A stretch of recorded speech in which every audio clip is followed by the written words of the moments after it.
Magandang araw sa inyong lahat, aking minamahal na pamilya dito sa channel. Alam nyo ba na sa bawat yugto ng ating buhay, sa bawat desisyon na ating ginagawa, at maging sa bawat pagsubok na ating kinakaharap, may mga presensyang nagbabantay, nagpoprotekta, na hindi natin nakikita ng ating mga mata. Mga presensya na itinalaga mismo ng may kapal para sa atin. Naramdaman mo na ba minsan ang isang kakaibang ginhawa sa gitna ng matinding pagsubok, o ang isang pahiwatig na nagligtas sa iyo mula sa isang malaking kapahamakan? Marahil, ito na ang gawain ng mga tagapagbantay na ito. Ngayon, ibubunyag ko sa inyo ang tatlong napakabanal na lugar o aspeto ng ating pagkatao at buhay na binabantayan ng mga anghel mismo, at mananatili ang proteksyon na ito hanggang sa pagdating ng kiamat o sa araw ng paghuhukom. Pero hindi ito tungkol sa mga pisikal na lugar na maaari mong puntahan lang. Mas malalim pa dyan ang ating sisilipin. Ito ay tungkol sa mga espasyo sa ating buhay, sa ating puso, at sa ating kaluluwa na ang Diyos mismo ang nagtalaga ng kanyang mga tagapagbantay. Handang-handa na akong ibahagi sa iyo ang mga katotohanan ito na magbibigay sa iyo ng kapayapaan at lakas. Kaya kung handa kang tuklasin ang kapangyarihan ng banal na proteksyon at maranasan ang kakaibang kapayapaan na hatid nito, manatili ka lang at samahan mo ako sa paglalakbay na ito. Dahil ang huling lugar na ito ay marahil ang pinakamahalaga sa lahat, at ito ang madalas nating makalimutan na pinakanangangailangan ng proteksyon. Kung ang mensaheng ito ay pumupukaw sa iyong interes at pakiramdam mo ay para sa iyo, samahan mo ako sa bawat sandali ng video na ito. Alam kong marami sa atin ang nakakaranas ng mga panahon na tila nag-isa tayo sa gitna ng unos. Ang pakiramdam na walang kasama, walang karamay, at puno ng pangamba sa bawat pagharap sa bukas. Ang takot na baka hindi natin kayanin ang mga hamon na dumarating. Naku, alam na alam ko iyang pakiramdam na yan. Naaalala ko pa noong ako'y bata, may isang beses na naligaw ako sa palengke. Napakalaking takot ang naramdaman ko. Pakiramdam ko, iniwan ako ng lahat. Ang ingay ng paligid ay naging nakakabingi, at ang dami ng tao ay naging dahilan ng aking pangamba. Ngunit sa gitna ng aking pag-iyak, may isang matandang babae ang lumapit sa akin, hinawakan ang aking kamay, at tinulungan akong hanapin ang aking ina. Pakiramdam ko noon, isang anghel ang ipinadala para sa akin. Hindi ba't ganoon din sa ating buhay? Sa kabila ng lahat ng pagsubok at pagdududa, mayroong isang katotohanan na dapat nating hawakan, hindi tayo pinapabayaan. May mga tagapagbantay. Mayroong higit pa sa nakikita. At ngayon, sisimulan natin ang pagtuklas sa mga aspetong ito. Ang ating buhay ay isang komplikadong tapestry, puno ng mga kagalakan at kalungkutan, mga tagumpay at kabiguan. Sa bawat sinulid na humuhubog sa tapestry na ito, mayroong banal na kamay na gumagabay. Ang pangamba ay isang natural na reaksyon sa hindi natin kontrolado, ngunit ang pananampalataya ang siyang nagbibigay sa atin ng kapayapaan sa gitna ng kawalan ng katiyakan. Marahil ang isa sa pinakamalalim na takot ng tao ay ang mawalan ng koneksyon sa isang mas mataas na kapangyarihan o ang maramdaman na ang kanyang espiritu ay mahina at madaling masira. Pero ang totoo, mayroong isang bagay sa loob natin na hindi kayang sirain ng anumang puwersa sa mundo dahil ito mismo ang binabantayan.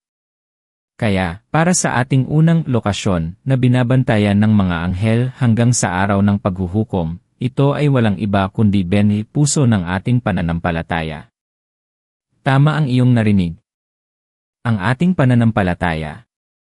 Hindi lang ito basta paniniwala, kundi ito ay isang banal na espasyo sa loob natin, isang direktang koneksyon sa Diyos. Ito ang pundasyon ng ating pagkatao, ang bukal ng ating pag-asa, at ang liwanag na gumagabay sa atin sa dilim. Ang puso ng pananampalataya ay tulad ng isang hardin na inaalagaan ng Diyos mismo. At sa hardin na iyan, ang mga anghel ang kanyang mga tagapagbantay. Nais ng kalaban na sirain ang hardin ito, na punuin ng damo ng pagdududa, ng kawalan ng pag-asa, ng galit.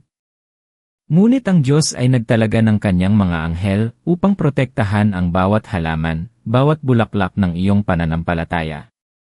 Naaalala ko ang kwento ni Aling Nena. Siya ay isang debotong may edad na babae na dumanas ng matinding kalungkutan nang sunod-sunod na pumanaw ang kanyang asawa at dalawa niyang anak. Marami ang nagtanong, bakit pa siya nagtitiwala sa Diyos matapos ang lahat ng iyon? Pero si Aling Nena, kahit na umiiyak at may malalim na sakit, ay patuloy na nagdarasal. Sa bawat luha niya, tila lalo pang lumalim ang kanyang pananampalataya. Sinabi niya sa akin, "Anak, ang Diyos ay hindi ako iniwan." Sa bawat sakit, nararamdaman ko ang kanyang presensya. Sa gitna ng dilim, mayroong kakaibang init na bumabalot sa akin. Alam kong hindi ako nag-iisa. Hindi ba't ito ang kapangyarihan ng isang pusong may pananampalataya? Ang mga anghel ay binabantayan ang kanyang puso upang manatiling bukas sa pag-asa at pagmamahal ng Diyos, sa kabila ng lahat ng trahedya. Ito ang lugar kung saan natin hinahanap ang kapayapaan sa gitna ng bagyo. Hindi mahalaga kung gaano kakahina ang pakiramdam mo ngayon, o kung gaano karami ang pagdududa sa iyong isip. Ang mahalaga ay ang kanyang kapangyarihan na nasa loob mo, at ang mga anghel na nagbabantay sa maliit na apoy ng pag-asa sa iyong puso. Ang pananampalataya ay hindi lang isang paniniwala, kundi isang pinoprotektahang bukal ng pag-asa. Ngayon, dumako tayo sa ating ikalawang lokasyon na may banal na proteksyon. Ito ay walang iba kundi binilandas ng ating tunay ang layunin. Bawat isa sa atin ay nilikha na mayroong natatanging layunin. Hindi tayo inilagay dito sa mundo para lang mag-exist, kundi para magbigay ng kontribusyon, para mamuhay na may kahulugan. Ang landas na ito, ang pagtuklas at pagtupad sa ating tunay na layunin, ay isang banal na paglalakbay na binabantayan ng mga anghel. Maraming beses na tayo ay naliligaw. Maraming beses na tila wala tayong direksyon. Ang mundo ay puno ng ingay, ng mga distraction, ng mga pagnanais na hindi naman talaga atin.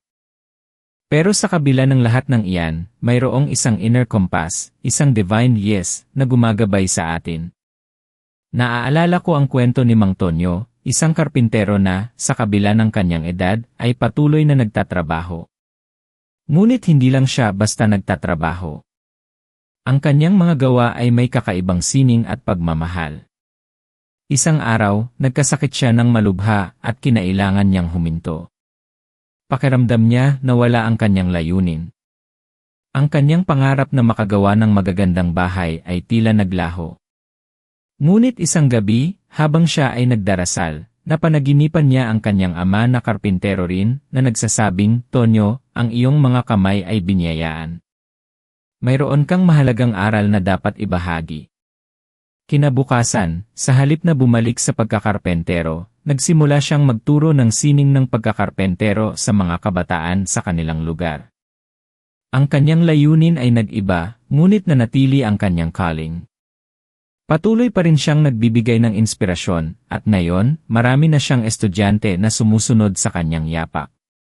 Ito ang kapangyarihan ng isang landas na binabantayan.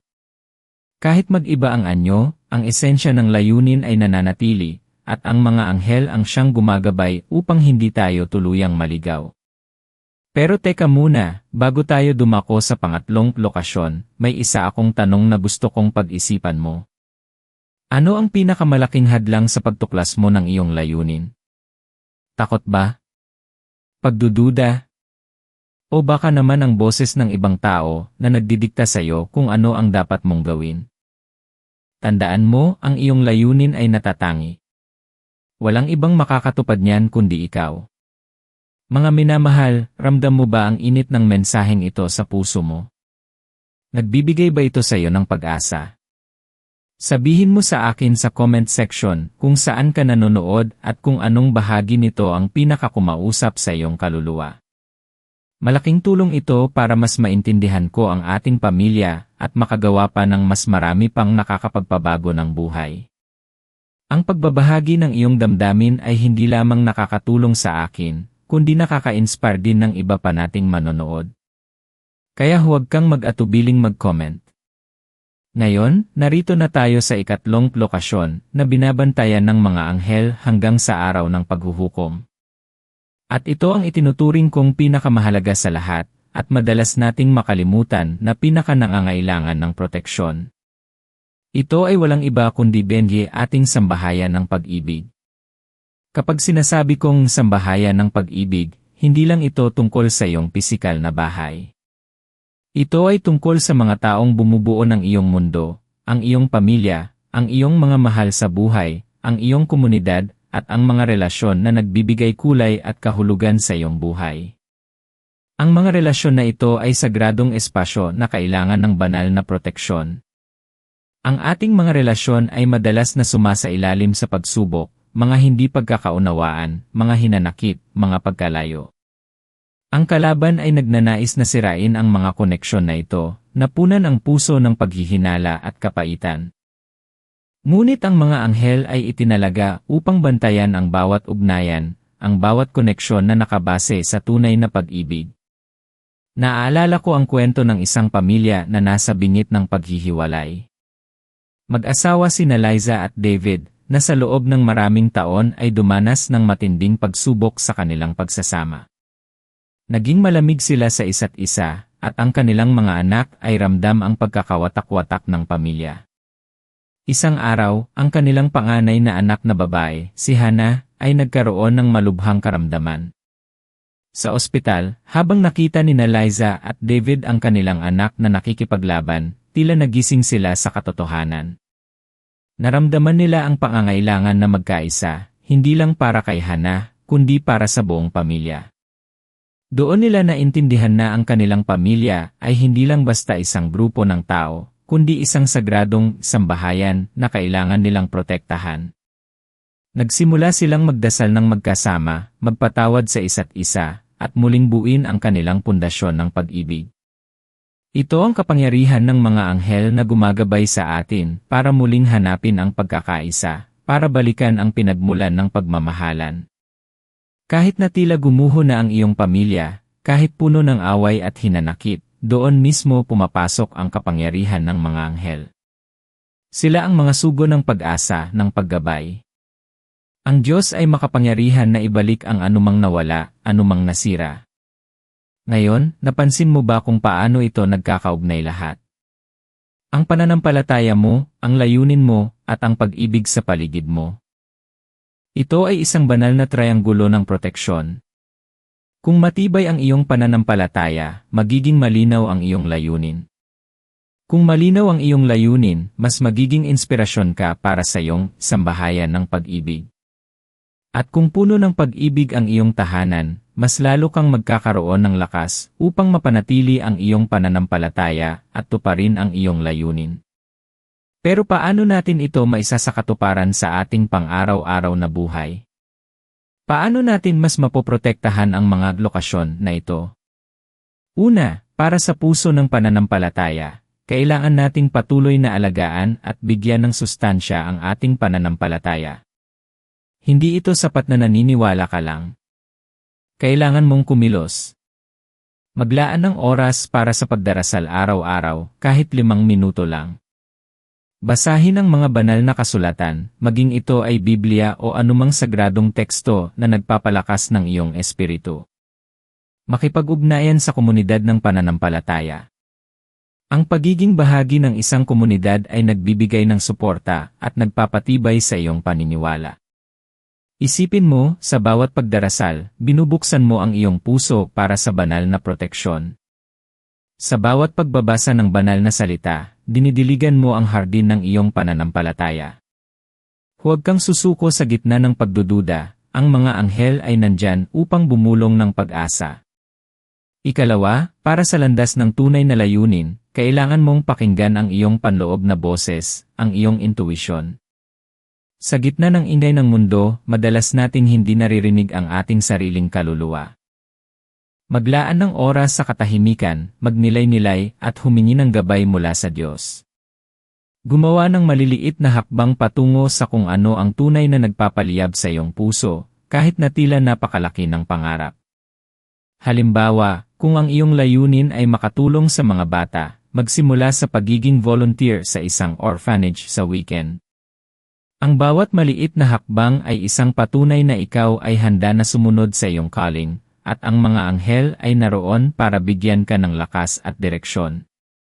Huwag kang matakot na magkamali, ang pagkakamali ay bahagi ng pagtuklas.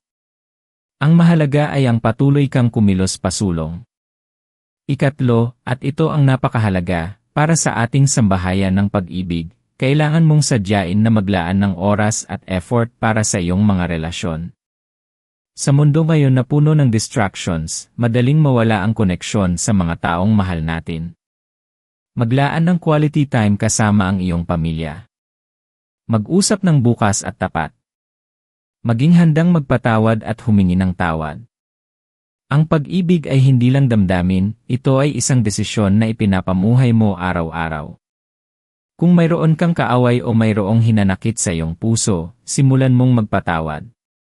Dahil ang kapatawaran ay tulay na nag-ugnay muli sa puso ng bawat isa. Ang iyong tahanan ay dapat maging isang santuwaryo ng pagmamahalan, kung saan ang bawat miyembro ay nakakaramdam ng seguridad at pagtanggap. At sa bawat sandali na pinipili mong magmahal, pinagtitibay mo ang proteksyon ng iyong sambahayan. Isipin mo, ang kapayapaan na dulot ng pagkaalam na ang iyong pananampalataya ay binabantayan, ang iyong layunin ay ginagabayan, at ang iyong tahanan ng pag-ibig ay pinoprotektahan ng mga anghel mismo. Anong pagbabago ang mangyayari sa iyong buhay kung yayakapin mo ang katotohanan ito? Hindi ka na maglalakad na may pangamba sa iyong puso. Hindi ka na magdududa sa iyong kakayahan.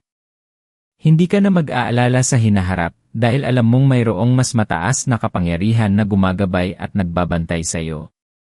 Ang iyong potensyal ay napakalaki, mas higit pa sa iyong naiisip. Ikaw ay nilikha para sa isang pambihirang layunin, at ang iyong kwento ay hindi pa nagtatapos dito. Mula ngayon, tingnan mo ang iyong pananampalataya hindi lang bilang isang paniniwala, kundi bilang isang matibay na kuta na hindi kayang gibain ng anumang puwersa. Ang iyong layunin, hindi lang bilang isang pangarap, kundi bilang isang banal na misyon na itinalaga sa iyo. At ang iyong mga mahal sa buhay, hindi lang bilang mga ordinaryong tao, kundi bilang bahagi ng iyong sagradong tahanan, isang santuwaryo na puno ng pag-ibig at proteksyon. Ibigay mo ang iyong buong tiwala sa Diyos at sa Kanyang mga anghel. Dahil ikaw ay mahalaga. Ang iyong buhay ay may layunin. At karapat-dapat ka sa lahat ng proteksyon at pagmamahal na iniaalay ng langit.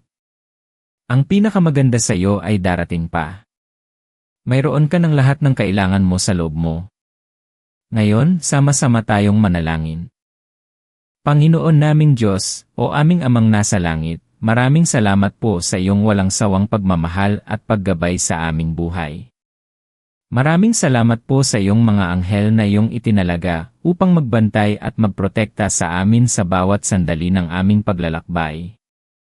Panginoon, pinupuri po namin kayo sa iyong kabutihan at kadakilaan. Idinadalangin po namin na patuloy mong palakasin ang aming pananampalataya, ang unang sagradong lokasyon sa aming puso. Tulungan mo po kaming alagaan ito, diligan ng iyong salita, at protektahan mula sa lahat ng pagdududa at kawalan ng pag-asa. Gawin mo po itong matatag na pundasyon ng aming buhay.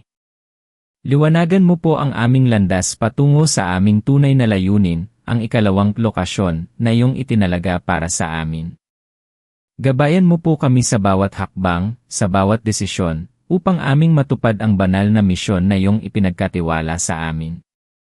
Bigyan mo po kami ng lakas at tapang na suklian ang ingay ng mundo, at pakinggan ang iyong tinig na gumagabay sa amin. At higit sa lahat, Panginoon, idinadalangin po namin ang proteksyon para sa aming sambahayan ng pag-ibig, ang ikatlong lokasyon na iyong itinuturing na napakahalaga. Pagharian po ang pag-ibig, pagkakaisa, at kapatawaran sa aming mga pamilya, sa aming mga relasyon, at sa aming komunidad. Patuloy mo po kaming ingatan mula sa pagkakawatak-watak, sa hinanakit, at sa lahat ng puwersa na nais manghimasok sa aming mga sagradong ugnayan. Protektahan mo po kami, Panginoon, sa bawat kapahamakan, sa bawat pagsubok, at sa lahat ng puwersa na nais magnakaw ng aming kapayapaan. Bigyan mo po kami ng kapayapaan na nalalaman namin kami ay iyong binabantayan at minamahal, ngayon at magpakailanman, hanggang sa iyong pagdating sa araw ng paghuhukom. Ito ang aming dalangin sa iyong makapangyarihang pangalan. Amen. Kung ang mensaheng ito ay nakapagpabago sa pananaw mo, huwag kalimutang i-like ang video na ito, mag-subscribe sa channel, at pindutin ang notification bell para lagi kang updated sa mga bagong mensahe na magbibigay ng pag-asa at inspirasyon sa iyo at sa iyong buong pamilya. Sama-sama nating palakasin ang ating pananampalataya at abutin ang ating mga pangarap. At kung gusto mo pang mas lumalim sa iyong spiritual journey at tuklasin kung paano mo mas mapapalakas ang iyong kalooban laban sa mga hamon ng buhay, ay click mo ang video na ito na lumabas ngayon sa screen mo. Sigurado akong marami ka pang matututunan doon na magbibigay sa iyo ng bagong perspektiba at inspirasyon. Ay share mo rin sa comments kung ano ang natutunan mo at anong lokasyon ang pinakakailangan mo ng proteksyon ngayon. Sama-sama tayo sa paglalakbay na ito, mga minamahal. Hanggang sa muli, manatiling pinagpala at protektado ng Diyos at ng Kanyang mga anghel. Paalam!